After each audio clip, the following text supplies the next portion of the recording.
السلام علیکم میرے محترم بھائیو، دوستوں، بزرگوں، امید ہے کہ آپ سب خیریت سے ہوں گے۔ آج ہم فضائل اعمال میں سے حکایات صحابہ میں سے واقعہ پڑھیں گے۔ تمام دوست درود شریف پڑھ لیں۔ حضرت ابو ہریرہ کا حدیث کو حفظ کرنا۔ حضرت ابو ہریرہ رضی اللہ عنہ نہایت ہی مشہور اور جلیل القدر صحابی ہیں، اور اتنی کثرت سے حدیثیں ان سے نقل ہیں کہ کسی دوسرے صحابی سے اتنی زیادہ نقل کی ہوئی موجود نہیں۔ اس پر لوگوں کو تعجب ہوتا ہے کہ 7 ہجری میں یہ مسلمان ہو کر تشریف لائے اور 11 ہجری میں حضور صلی اللہ علیہ وسلم کا وصال ہو گیا۔ اتنی قلیل مدت میں، جو تقریباً 4 برس ہوتی ہے، اتنی حدیثیں کیسے یاد ہوئیں؟ خود حضرت ابو ہریرہ اس کی وجہ بتاتے ہیں۔ فرماتے ہیں کہ لوگ کہتے ہیں کہ ابو ہریرہ بہت سی روایات نقل کرتے ہیں۔ میرے مہاجر بھائی تجارت پیشہ تھے، بازار میں آنا جانا پڑتا تھا، اور میرے انصاری بھائی کھیتی باڑی کا کام کرتے تھے۔ اس کی مشغولی ان کو درپیش رہتی تھی، اور ابو ہریرہ اصحاب صفہ کے مساکین میں سے ایک مساکین تھا، جو حضور اقدس صلی اللہ علیہ وسلم کی خدمت اقدس میں جو کچھ کھانے کو مل جاتا تھا، اس پر قناعت کیے پڑا رہتا تھا۔ ایسے واقعات میں موجود ہوتا تھا جس میں وہ نہیں ہوتے تھے، اور ایسی چیزیں یاد کر لیتا تھا جن کو وہ یاد نہیں کر سکتے تھے۔ ایک مرتبہ میں نے حضور اقدس صلی اللہ علیہ وسلم سے حافظے کی شکایت کی۔ حضور صلی اللہ علیہ وسلم نے فرمایا، چادر بچھا۔ میں نے چادر بچھائی۔ حضور صلی اللہ علیہ وسلم نے دونوں ہاتھوں سے اس میں کچھ ارشاد فرمایا۔ اس کے بعد فرمایا، اس چادر کو ملا لے۔ میں نے اپنے سینے سے ملا لیا۔ اس کے بعد سے کوئی چیز نہیں بولا۔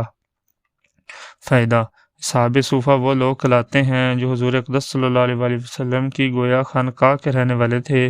ان حضرات کے خراجات کا کوئی خاص نظم نہیں تھا، گویا حضور صلی اللہ علیہ وسلم کے مہمان تھے۔ جو کہیں سے کچھ ہدیہ یا صدقے کے طور پر آتا تھا، اس پر ان کا زیادہ تر گزر تھا۔ حضرت ابو ہریرہ بھی انہی لوگوں میں سے تھے۔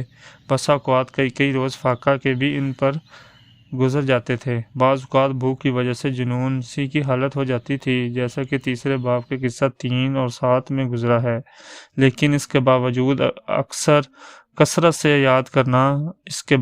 حدیث کو کثرت سے یاد کرنا ان کا مشغلہ تھا، جس کی بدولت آج سب سے زیادہ حدیث انہی کی بتائی جاتی ہیں۔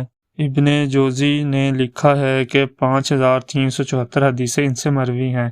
ایک مرتبہ حضرت ابو ہریرہ نے جنازے کے متعلق ایک حدیث بیان کی کہ حضور اقدس صلی اللہ علیہ وسلم کا ارشاد ہے، جو شخص جنازے کی نماز پڑھ کر واپس آ جائے، اس کو 1 قرات ثواب ملتا ہے، اور دفن تک شریک رہے، اس کو 2 قرات ثواب ملتا ہے، اور 1 قرات کی مقدار احد پہاڑ کے سے بھی زیادہ ہے۔ حضرت عبداللہ بن عمر کو اس حدیث میں کچھ تردد ہوا۔ انہوں نے فرمایا، ابو ہریرہ سوچ کر کہو۔ ان کو غصہ آ گیا، سیدھے حضرت عائشہ کے پاس گئے اور جا کر عرض کیا کہ میں آپ کو قسم دے کر پوچھتا ہوں، یہ قرات والی حدیث آپ نے حضور صلی اللہ علیہ وسلم سے سنی؟ انہوں نے فرمایا، ہاں سنی۔ ابو ہریرہ رضی اللہ عنہ فرمانے لگے کہ مجھے حضور اقدس صلی اللہ علیہ وسلم کے زمانے میں نہ تو باغ میں کوئی درخت لگانا تھا، نہ بازار میں مال بیچنا تھا۔ میں حضور اقدس صلی اللہ علیہ وسلم کے دربار میں پڑا رہتا تھا، اور صرف یہ کام تھا کہ کوئی بات یاد کرنے کو مل جائے یا کچھ کھانے کو مل جائے۔ حضرت عبداللہ بن عمر نے فرمایا، بے شک تم ہم لوگوں سے زیادہ حاضر باش تھے اور حدیث کو زیادہ جاننے والے۔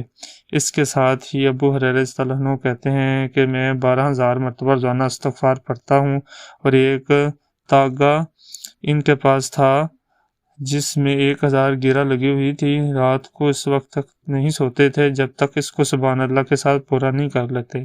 بس میرے محترم بھائیو، دوستوں، بزرگوں، ان واقعات کا پڑھنا سننا اس لیے ہوتا ہے کہ ہمارا ایمان تازہ ہو جائے۔ اور جن بھائیوں نے میرا چینل کو سبسکرائب نہیں کیا، آپ سبسکرائب بھی کر لیں، لائک بھی کر دیں، شیئر بھی کر دیں۔ السلام علیکم۔